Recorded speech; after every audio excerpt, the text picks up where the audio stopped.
बंसी विभूषित करा नवनील धावा पदाधर पूर्णेन्दु सुंदर मुखादर कृष्णात् परम किमपि तत्त्वमहं न जाने। ये कैवल्योपनिषद का 10वां मंत्र है। सर्वभूतस्थमात्मानं सर्वभूतानि चात्मनि सम्पश्यन् ब्रह्म परमं याति नानेन हेतुना। अपने को सब प्राणियों में और सब प्राणियों को अपने में भली भांति अनुभव करने वाला, ये जिसकी साधना होती है वो परब्रह्म को प्राप्त होता है।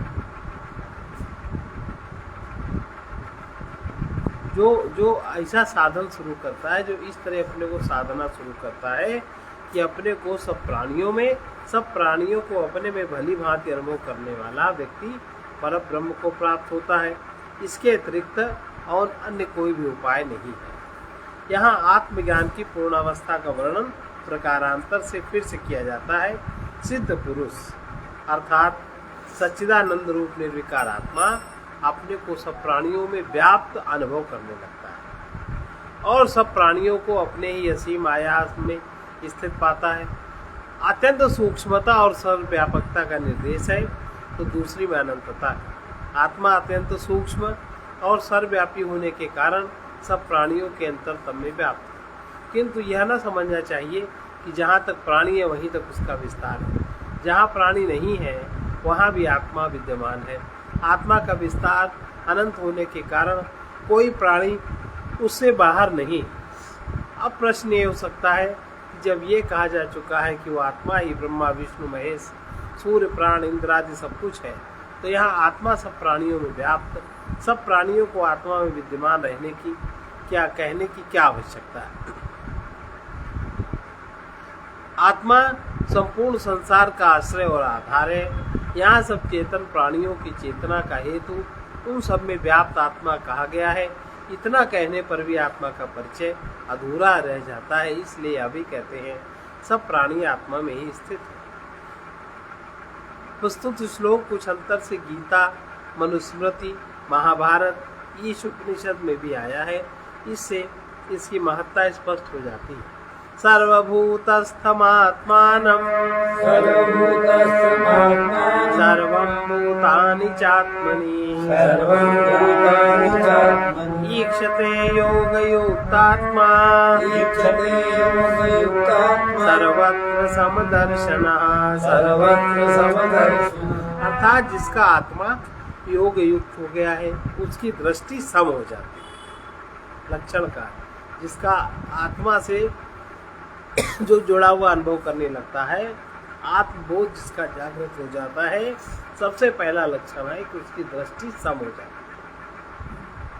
विषमता नहीं रहती और उसे यह दिखाई देने लगता है कि वो स्वयं सब प्राणियों में किस प्रकार है और कैसे है और सब मुझ में किस प्रकार है। ये टेक्निक उसको समझ में आ जाती है। आत्मज्ञान का अर्थ केवल यही नहीं कि हम केवल अपने अंदर अपनी दिव्य चेतना का अनुभव कर लें। अपनी चेतना के ज्ञान के साथ हमें यह भी अनुभव होने लगता है कि सब चेतनाओं के मूल में वही एक चेतना समान रूप से विद्यमान है। जैसे सब मृत पात्रों में एक ही मिट्टी है, जैसे सब आभूषणों में एक ही सोना है, जैसे सब तरंगों में एक ही जल है, वैसे ही संपूर्ण वस्तुगत जगत में एक ही तत्व सब तरफ व्याप्त है।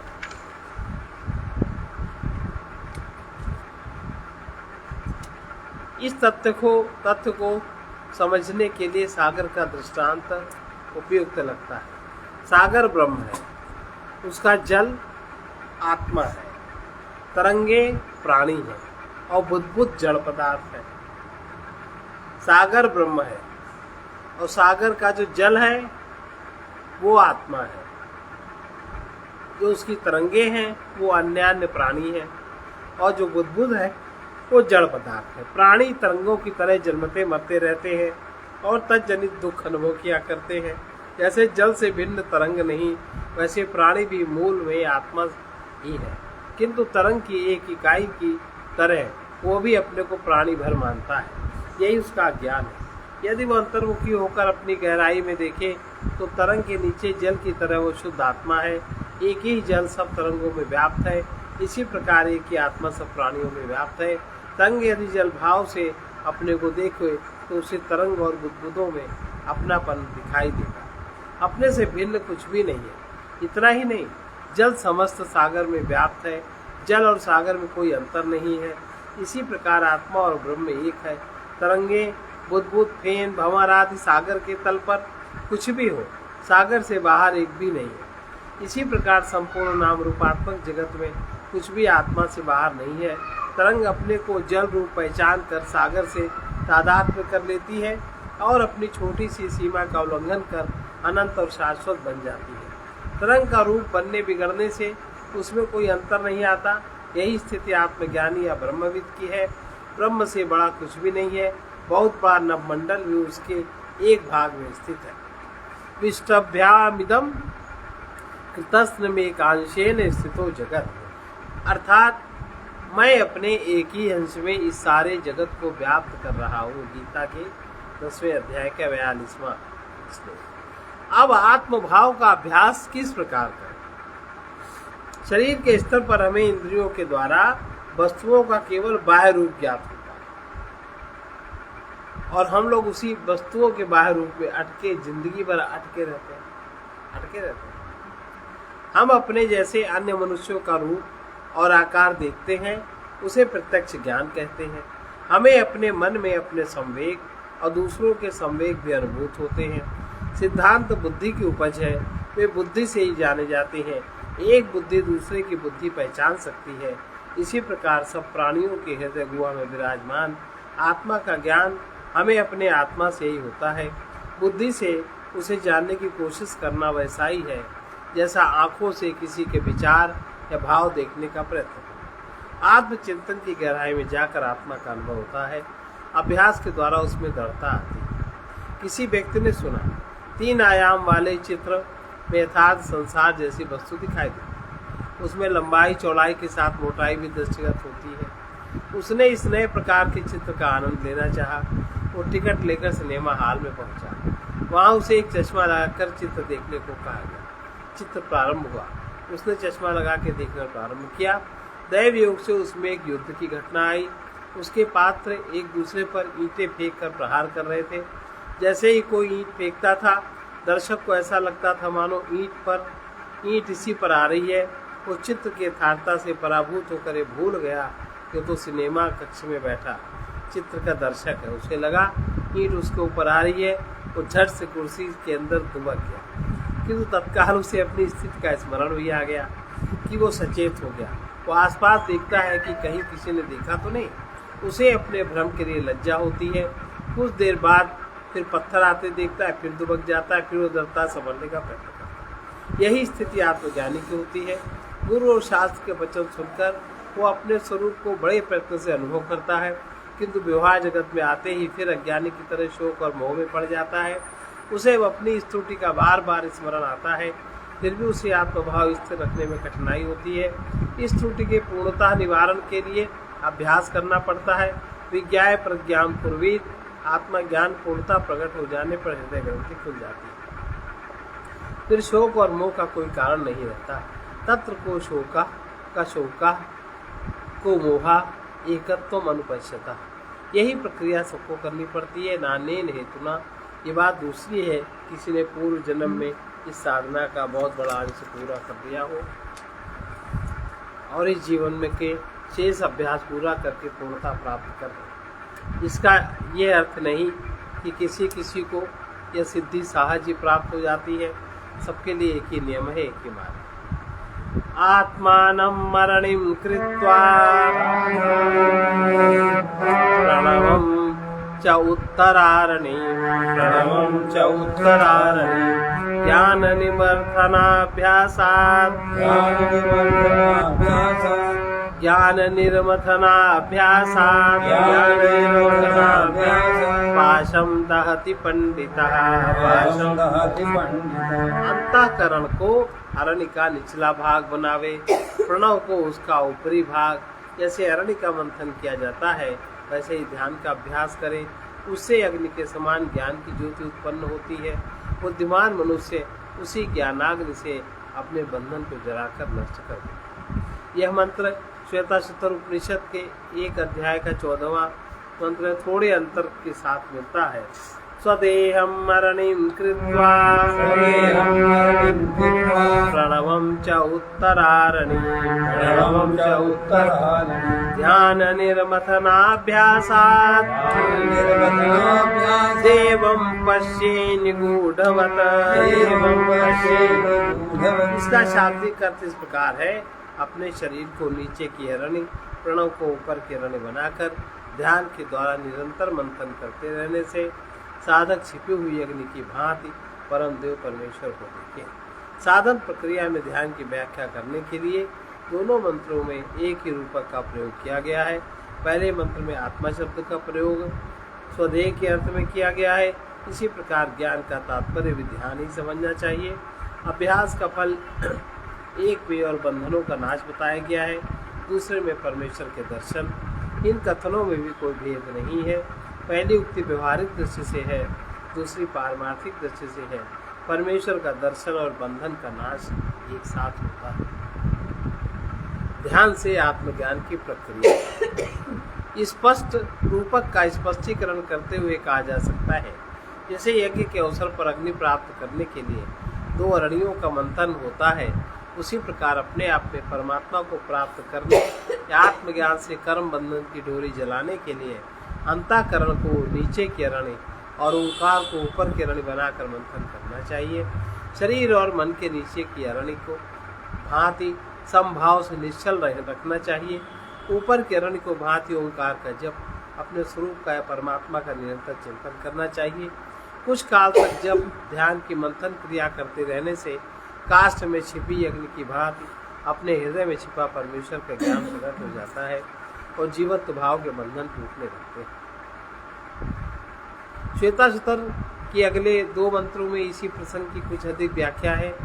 वहाँ कहा गया है कि तिलों में तेल, दही में घी, स्रोतों में जल, अरण्यों में अग्नि जिस प्रकार छिपे रहती है उसी प्रकार वो आत्मा अपने में ही छिपा है। जो कोई साधक इसके सत्य के द्वारा संयम रूप तप से देखता रहता है, अनुभव करता है, उसके द्वारा वो ग्रहण किया जाता है। वे साधक आत्मविद्या और तप के द्वारा दूध में स्थित घी की भांति आत्मा को जान लेते हैं। वही उपनिषदों में बताया हुआ परम तत्व ब्रह्म। इससे स्पष्ट है अरण्य मंथन के रूपक से 2 बातों पर बल दिया गया है। एक तो परम तत्व आत्मा के रूप में अपने अंदर ही छिपा है, जैसे अरण्य में अग्नि। दूसरे ध्यान की प्रक्रिया में उसे अपरोक्ष रूप में भी देखा जा सकता है। आत्मा का अर्थ व्यापक होने के कारण उसे अनेक अर्थों में प्रयुक्त किया जाता है। शरीर, मन, बुद्धि अथवा इन सब का समुच्चय अथवा इन सबसे भिन्न साक्षी आत्मा शब्द से संबोधित किया जाता है। आत्मा का अर्थ अपनत्व या स्व होने के कारण जो कुछ अपना लगता है या वस्तुतः अपना या आत्मा ही कहा जाता है। प्रस्तुत मंत्र में ही आत्मारण्य कहकर जिसे संबोधित किया गया है वह स्थूल या सूक्ष्म ही है, उसका साक्षी सच्चिदानंद घन कदापि नहीं। वैसे शब्दों से अर्थ उत्पन्न होने वाले भ्रम से बचने के लिए आत्मा शब्द का प्रयोग अपने निर्विकार अमृत स्वरूप के लिए ही करना चाहिए। वह आत्मा अपनी ही हृदय गुहा यानी अंतःकरण में छिपा कहा जाता है। इससे यह कल्पना न करनी चाहिए कि शरीर के किसी एक भाग में आत्मा गोयतम रूप से विराजमान। जैसे लकड़ी में अग्नि किसी एक भाग में नहीं होती, जैसे दूध में घी किसी एक भाग में इकट्ठा नहीं होता बल्कि सब में समान रूप से व्याप्त होता है, वैसे ही आत्मा भी शरीर में सर्वत्र व्याप्त है। शरीर ही नहीं बल्कि वो बाहर भीतर सर्वत्र विद्यमान है। उसके लिए बाहर भीतर कुछ भी नहीं है। वो संसार के सूक्ष्म से सूक्ष्म तत्वों से भी अधिक सूक्ष्म है। इसका उल्लेख आगे किसी मंत्र में किया गया।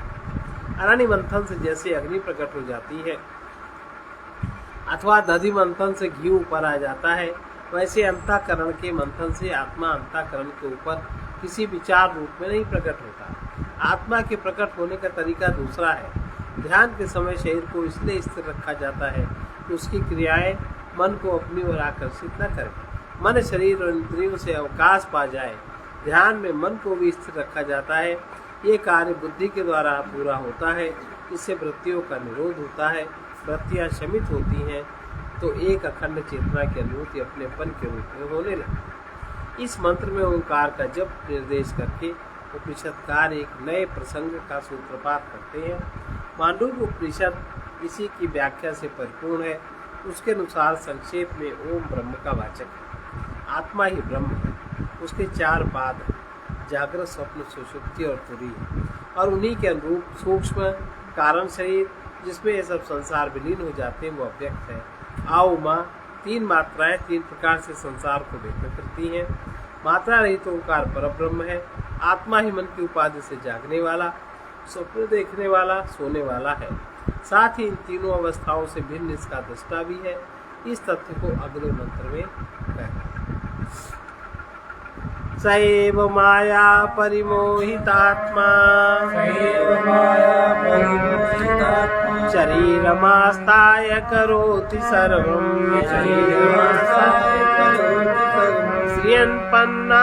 स्त्रियन्पानादि विचित्र भोगैः सैव जाग्रत पर तृप्ति में वो आत्मा ही माया से परिमोहित होकर और उसके परिणाम स्वरूप शरीर से तादात्म्य भाव रखकर सब प्रकार के कार्य करता है। वही जागृत अवस्था में स्त्री अन्नपान आदि विचित्र भोगों को भोग कर परितृप्त होता है। निर्विकार अव्यय कूटस्थ आत्मा ज्ञान स्वरूप होकर भी अविद्या के बंधन में कैसे पड़ता है। माया के कारण आत्मा परिमोहित होकर शरीर में तादात्म्य कर लेता है और अपने आप को भूल कर शरीर भाव से कर्म और उसके फल भोग के चक्कर में पड़ जाता है। यह कहना ठीक है, किंतु माया की व्याख्या किए बिना समुचित समाधान नहीं होता। धागे में मानो एक जगह गांठ खुलती है, दूसरी जगह लग जाती है। माया को समझना कुछ आसान नहीं है और इसी कारण कुछ लोग उसको माया को समझने के लिए ब्रह्म, ईश्वर, जीव, जगत की संपूर्ण समस्याओं को एक साथ समझना होगा। यहाँ अभी तक ऋषियों में जो कुछ विचार हुआ है उसी के परिप्रेक्ष्य में हम माया की संक्षिप्त व्याख्या करते हैं। माया शास्त्रों में माया को सर्वशक्तिमान ईश्वर के रहस्यमय शक्ति कहा गया है। ईश्वर अपनी इस अनिर्वचनीय दिव्य शक्ति के द्वारा संसार की रचना करते हैं और स्वयं उससे अप्रभावित रहते हैं। माया के बिना निष्प्रिय और अकर्ता ईश्वर संसार की का रचयिता नहीं माना जा सकता। माया को अक्षर एवं प्रकृति भी कहते हैं। यह त्रिगुणात्मिका है। जड़ चेतन समस्त संसार उसी से उत्पन्न होता है। उसे हम न सत कह सकते हैं न असत कह सकते हैं, इसलिए अनिर्वचनीय है। ईश्वर के समान ही अनादि और अनंत है, किंतु ईश्वर से विलग उसका स्वतंत्र अस्तित्व न होने के कारण पूर्णतः सत नहीं है। माया ईश्वर की शक्ति है। यह शक्ति कभी कभी इच्छा शक्ति जैसी कही जाती है। यह कहना भी भाषा का अलंकारिक प्रयोग है। यदि हम बुद्धि से के परे कोई एक वस्तु पर विचार करने का हट करते हैं तो हमें परीक्षित शब्दावली का भी विशेष अर्थ में प्रयोग करना पड़ेगा। विद्युत का वास्तविक स्वरूप न समझकर हम उसे बहने या द्रव जैसा कह सकते हैं।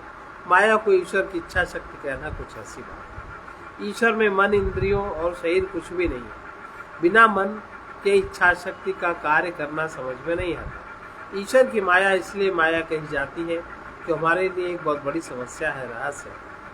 यदि उसका रहस्य समझ में आ जाए तो फिर माया माया न रहे। जब तक हम अपने रूप में हैं तब तक सृष्टि का मूल कारण समझना असंभव प्रतीत होता है। इसलिए प्राचीन ऋषियों ने यही कहना सबसे उपयुक्त समझा। सर्वशक्तिमान चिदात्म सत्ता पर आधारित माया नाम किसी शक्ति से संसार की उत्पत्ति होती है। माया का कार्य केवल संसार रचना करना ही नहीं बल्कि अध्यास उत्पन्न कर जीव को बंधन में डालना भी है। इस प्रसंग में माया को अविद्या, अज्ञान, अध्यास भी कहा जाता है। पंचदशी में माया को रूप में ईश्वर की उपाधि माना गया है। अविद्या रूप में ससीम जीव की उपाधि। तुलसीदास जी ने भी माया का संप्रत्यय स्वीकार किया। माया के 2 भेद दिए, एक विद्या, दूसरी अविद्या। विद्या माया 3 गुणों की स्वामिनी है जिससे वो संसार की रचना करती है। और अविद्या माया के बस में होकर जीव संसार कूप में पड़ जाएगा। वस्तुतः निर्विकार ईश्वर से सविकार सृष्टि की उत्पत्ति, निर्विकार आत्मा से सविकार जीव की उत्पत्ति दोनों ही अघटित घटनाएं हैं, विरोधी और विचित्र बातें हैं, इसलिए इन दोनों को ही माया का कार्य कहा गया। प्रस्तुत मंत्र में माया शब्द का प्रयोग दूसरे अर्थ में अविद्या के भाव में प्रयुक्त हुआ। अविद्यात्मक माया के कारण परिमोहित होकर आत्मा शरीर से आम भाव रखने लगता है, अपने को सीमित करता भोक्ता सविकारी समझने लगता है। जीव और अविद्या का संबंध बीज और वृक्ष की तरह है। वृक्ष से बीज, बीज से वृक्ष उत्पन्न होता है।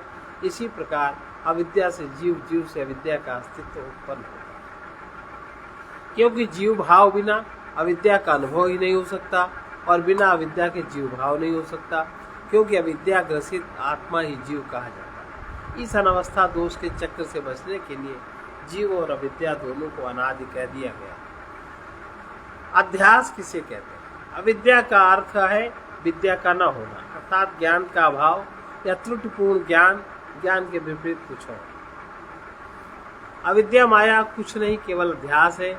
अध्यास का अर्थ है स्मृति रूपः परत्र पूर्व दृष्टाभाषा, पहले देखी हुई किसी वस्तु का किसी अन्य वस्तु में स्मृत रूप से आभास।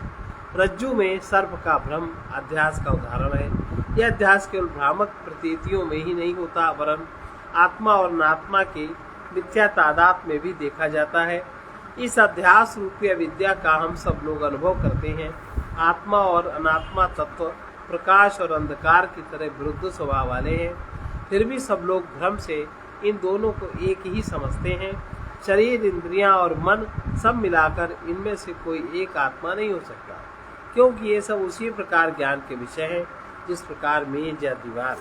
हम आत्मा इन सब के ज्ञाता, फिर भी कोई अपने को शरीर मानता है और कोई अपने को इंद्रियां बहुत हुआ, अपने को मन मान लिया।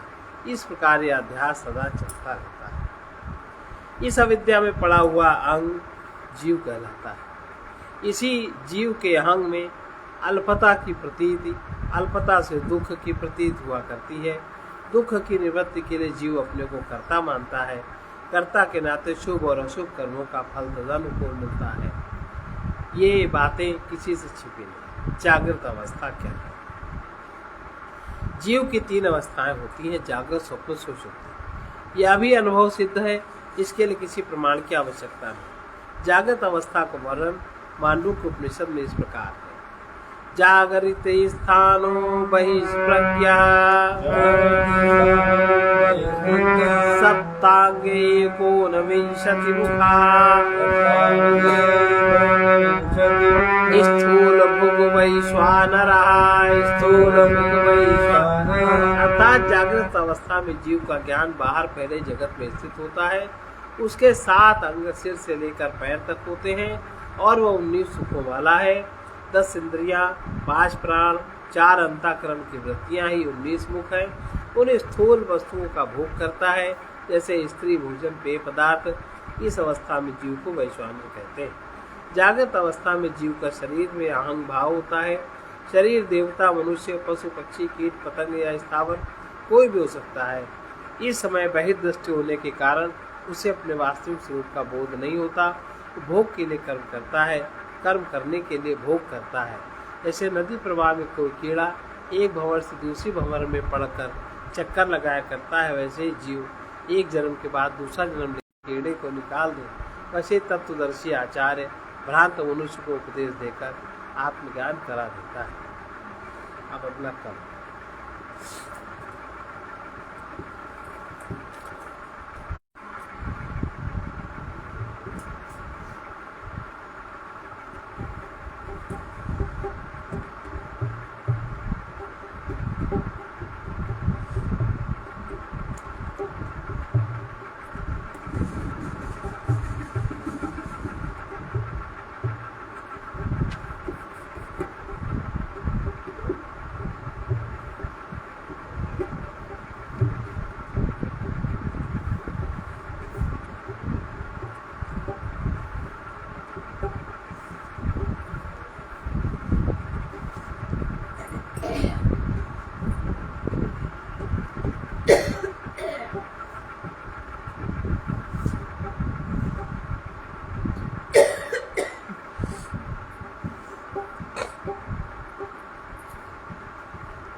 हे दया निदान तुम्हारे हो, गाते जाएंगे गुण गाते जाएंगे। हे दया निदान तुम्हारे गुण गाते जाएंगे गुण गाते जाएंगे। जो कुछ भी अपने मन में गाते जाएंगे गुण गाते जाएंगे। बस तुम ही एक ऐसे संगी हो, गीत है जग में। बस तुम ही एक ऐसे संगी हो, गीत है जग में। जो कभी न तजते हमें प्रेरणा देते पग पग में। जो कभी न तजते हमें प्रेरणा देते पग पग में। अब हम हर एक बहाने तुम्हें बुलाते जाएंगे गुण गाते। अब हम हर एक बहाने तुम्हें बुलाते जाएंगे गुण गाते जाएंगे।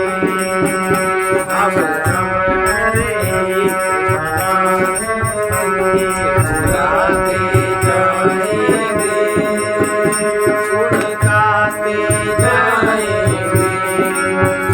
हे दया निधान तुम्हारे गुण गाते जाएंगे गुण गाते जाएंगे। जो कुछ भी मेरे लिए उचित है वही करोगे तुम। जो कुछ भी मेरे लिए उचित है वही करोगे तुम। हे देव कभी ना कभी मेरे सब संत रहोगे तुम। हे देव कभी ना कभी मेरे सब संत रहोगे तुम। तुमसे बल पाकर अपने दोष मिटाते जाएंगे गुण गाते जाएंगे। तुमसे बल पाकर अपने दोष मिटाते जाएंगे गुण गाते जाएंगे। जो कुछ भी अपने मन में तुम्हें गाते जाएंगे गुण गाते जाएंगे। यह सच है प्रियतम तुम्हें खोजने दूर नहीं जाना। यह सच है प्रियतम तुम्हें खोजने दूर नहीं जाना। दर्शन देने को दूर कहीं से तुम्हें नहीं आना। दर्शन देने को दूर कहीं से तुम्हें नहीं आना। फिर भी हमको जाने कब तक तरसाते जाएंगे गुण गाते जाएंगे।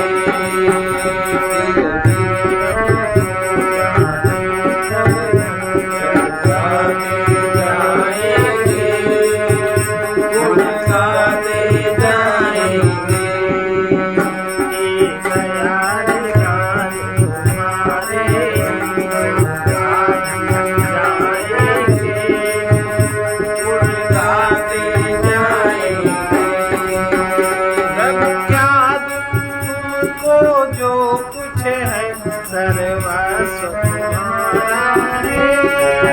प्रभु जादू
इसका संत वचन है, अपने प्रियतम की अपने में ही स्थापना कर लो, मन को उन्हीं के निकट रखते हुए निरंतर उपासना करते रहो।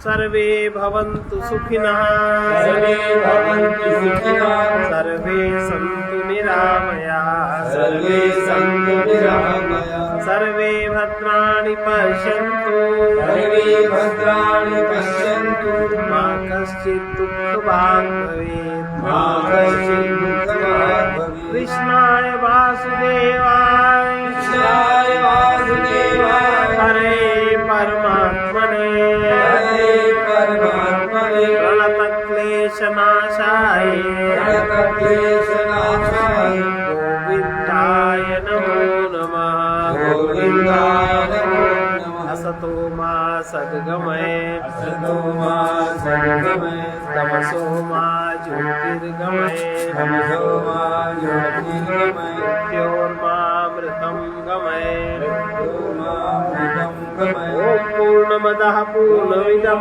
पूर्णात् पूर्णमुदच्यते, पूर्णस्य पूर्णमादाय पूर्णमेवावशिष्यते। ॐ शान्ति शान्ति शान्तिः।